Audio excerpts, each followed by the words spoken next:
Hey y'all, what's up? Welcome to another reading with the Crown Priestess. This is going to be a collective reading that I am going to try to make a mini series of going forward. I'm going to call it story time, even though the truth card just flipped up. All right, I'm going to call this story time. And the reason I feel called to do that is because I think these stories are going to feel just a little bit more personal. Even though they're collective readings, they're not meant to be personal readings. Please book a personal reading if you feel called to do so. I am available. But I just feel like I'm tapping into more specific situations. And I'll be honest, I think the reason I really want to call it story time is because the energy feels a bit unorthodox, maybe ruthless, maybe just a little more ratchet. It's something like, you know, I tried my best to always keep my readings raw and authentic, but not too raunchy, because I do hear a lot of like raunchy shit sometimes. But I feel like for this series, it is what it is. I'm just gonna let shit flow how it's supposed to flow. So if it resonates, it resonates. If it doesn't, it doesn't. Please leave it for somebody else. But yeah, all right, let's get into it. Fuck it, let's go. Story time. Story time. Okay, let's see what's happening here. Let's see what Spirit has to say for you. Now, right away, I'm getting that this is for somebody in an entanglement. So you know that you're in a 3+ party situation. For me to say 3+ party, I think everybody is dating around. Whether y'all say this out loud, maybe you and one person feel exclusive because there's deeper emotion there or more like physical intimacy going on. Maybe y'all spend a lot more time together. Maybe you live with this person even, but y'all still be fucking around with other people. And I think that both of you are very aware of this. I don't think that it's a secret at all. I do feel like there's a conversation that is about to surround these outside agendas, okay? Like, I feel like y'all about to talk, you and this person, about the other people that y'all are seeing. You see what I'm saying about ratchet, unorthodox, just what the fuck is going on? I feel like y'all are about to have a conversation. Now, I don't feel like, now I'm gonna say this. I don't get that this is necessarily like gossiping. Like, y'all not pillow talking about the other people that y'all are dating, so to speak. I think that y'all are having a conversation, like a real conversation for once, about like maybe why you guys date other people, why you haven't been able to work on this and make this a solid thing. Or, you know, maybe you guys are, maybe someone here is like trying to sever outside ties to maybe be more focused on this relationship with you, but they want to know that you're on the same page. Ciao. It's like somebody don't want to drop all their hoes for you, and then you don't drop all your hoes. There's some shit like that going on, okay? Wow. All right. Also, oh my God, what the fuck is that? All right, yeah, this is definitely gonna have to be just its own series going forward, because this is very, very drama. Okay, so Spirit is okay. So it's like, let's say that you and this person, right? Y'all had a little fallout. Y'all was always fucking around or in and out. Y'all always in and out, on and off, whatever. And y'all know y'all dating other people, but it still always be a fight. It still always be jealousy regardless, because y'all really do, y'all kind of want to be with each other. You know what I mean? Which is why y'all are so slick and fighting and combative about the outside shit. Even though you know it, maybe you even agreed to this, maybe this was an arrangement, but you still don't, it's like you can't help yourself. You still gonna comment, they still gonna comment, right? And it's like that. Now, but what happens is, right, so what Spirit is saying is that when you and this person are not on good terms, they will use that as an excuse to make good with the other party. Okay, so I want to be clear. I don't want to confuse y'all. So let's say, right? All right. So let's say you are dating Dave, and you and Dave have fallen out this week. Y'all got into a big ass fight. So you're not talking to him. You're not fucking him. You're not nothing.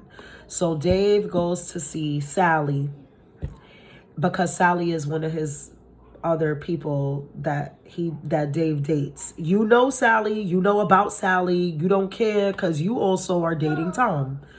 So bitch, whatever, right? But this person, Dave, when y'all are fighting, he goes to Sally, and Sally be like, oh, let me guess, your other bitch not jacking you this week. And Dave will be like, yo, I don't even fuck with her. Like, you think you know everything. We're not even talking anymore. I don't even have sex with her anymore. But it's like, Dave knows that it's just a fallout like y'all have had 1,000 times, and that he'll be back. You know, it's something like that. But it's like he leaves to and uses the fact that y'all are not clicking to now bond with Sally. Okay? And then Sally is kind of a dingbat. So she falls for it. I don't want to say that Sally has to be a dingbat, but it's like, she just like, she believes Dave. She don't know Dave as well as you know Dave. So she falls for Dave's bullshit. You know what I mean? And so she thinks that her and Dave are going to be like happily married one day once he finally is done with you. Except like, Dave has no intention of ever being done with you ever in life. And she doesn't realize that, you know, like, it's like, and I'm saying that to say, because I know somebody's looking at this and like, well, bitch, Dave ain't taking me so seriously easily either, right? And wow, yes, fair play. This is such a ratchet reading. It's more like, but you and Dave have been at this. Like, you've seen bitches come and go. He's seen niggas come and go. But y'all don't leave. Like, whatever it is, something always brings y'all back. I want to take it to a divine term and say this is probably a twin flame. But in ratchet terms, this is just a toxic ass tumultuous soul tie that is very difficult to shake. Okay, whatever. Everybody's not twin, but you know what I'm trying to say. It's karmic for a lot of people more so than anything. But something about this is something is keeping y'all binded. And if it's not children or like a business, it's just a strong ass soul tie. Like, you know, it's a very strong soul tie. Let me get more of this. All right, what else is happening? Okay, you see now, this is what I'm saying. I feel like, concerned poverty. You and this person can maybe, like I said, because y'all coming up mature women, mature men. It's both here. And that's like, not only are they a couple, but they're a couple that they've kind of been together for a long time. That's what I'm saying about you and Dave. You understand? Like, whether it's been on and off, whether it's not been, whether maybe y'all have been together, but y'all just have had open relationships, or y'all been together so long that y'all have allowed each other to explore or do whatever, and it happens. You know, like, since beginning of time, it happens. You know what I mean? And it's not always an arrangement that way, because people are fucking selfish and grimy, but something about you and this person have been together so long, and I feel like now maybe somebody's like tired for real. Like, somebody's just like, okay, like, we did this, the kids are grown, this is not about the kids anymore, this is not about whatever, you know, the business is booming, we don't need to,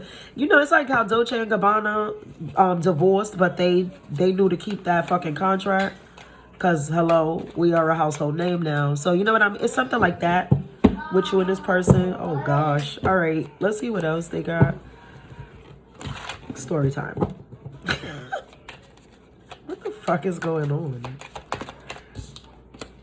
Okay, there's a new opportunity.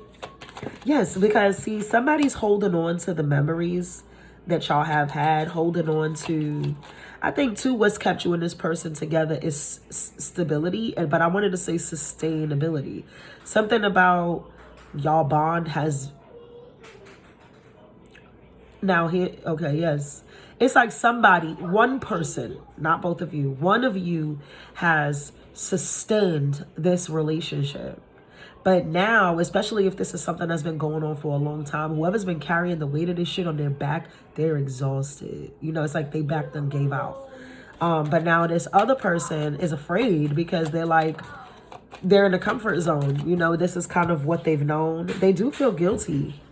They know that they have sabotaged the situation. But you see, this epiphany and breakthrough is at the bottom. It's like somebody's realizing, like, nah. And they want to be free. And now the other, one person is literally like this, ready to celebrate. I'm free. I'm done. I'm throwing my hands up. I get it. I see clear as day. I did my part. And the other person is like this, like, damn, I fucked up. How did I fucking get here? But it's like, I think too, somebody got kind of conned into a situation that they never really aligned with, you know, but it just became, you became a creature of habit through this process, and you just started to kind of shrug your shoulders to things and turn a blind eye to things and try to disregard as much as you could. But it's like somebody is free. Somebody is like, this is somebody who, oh my God, damn. And I don't want to say it like that, right? But I'm going to tell y'all a true story. This is true testimony. It's not mine. It's about somebody that I know. And I won't say her name or anything like that, any too details, because people know this person and I don't want to put her business out like there. But she is an older woman. And her husband passed away many, many years ago. And this is, when I say this is an elder woman, this woman is like, God bless you, baby. This woman is like, God bless you again. But this woman is like my grandma's age. Okay, she's an older woman, but I know this woman. I grew up around it. She watched me grow up, this woman, right? I'll say that much. But she's well up in her age. But her husband died maybe, I want to say like 10 to 15 years ago. And I remember like saying sorry to her family, you know, everybody. And, you know, this man was very known because these people were around for a long time and etc.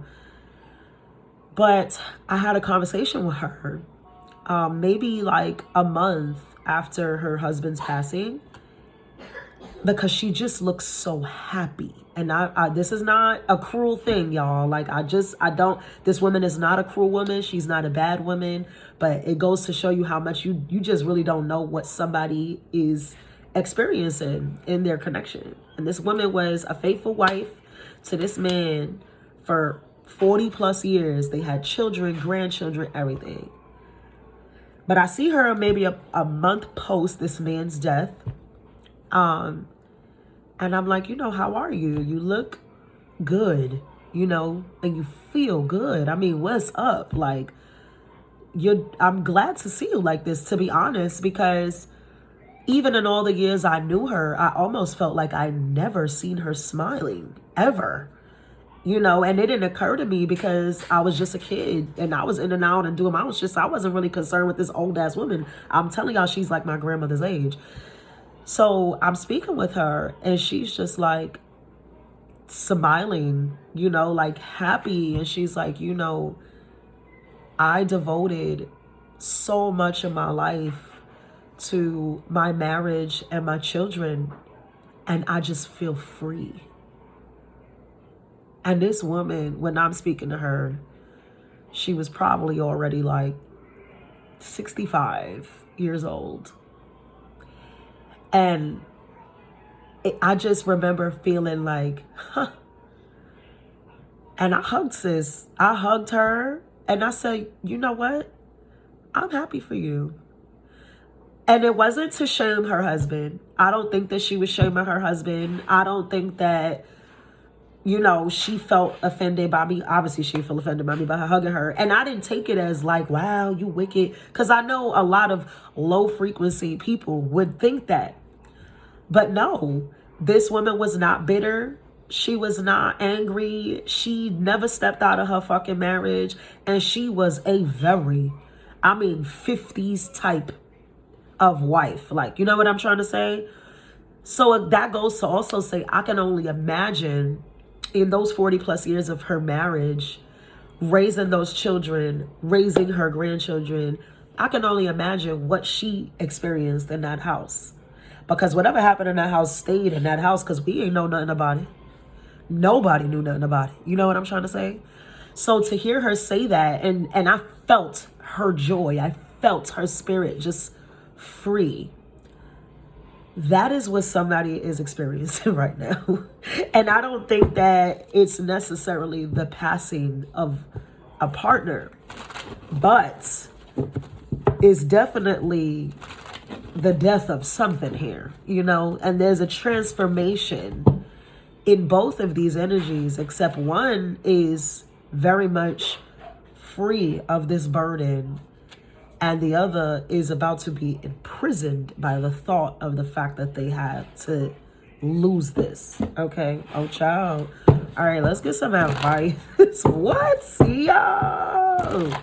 I did not know I was going to come on here with that. I just knew, though, that something about this reading was going to be very, very different.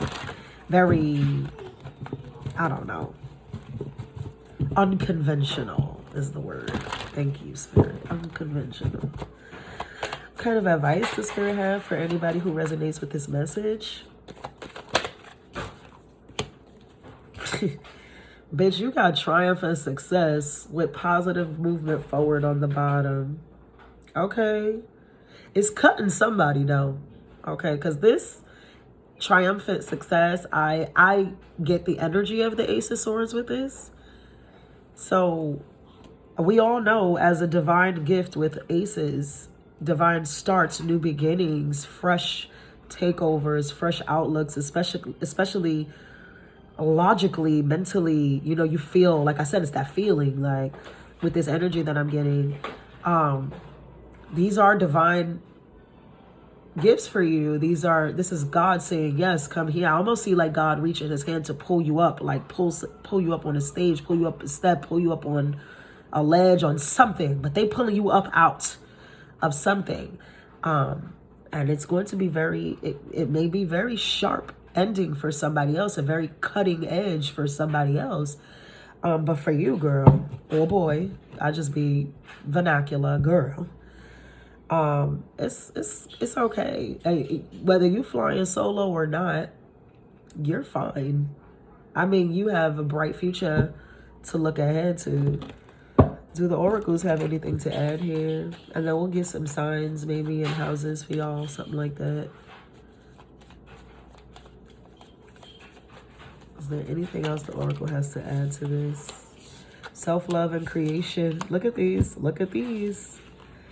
Self-love and creation with intentions.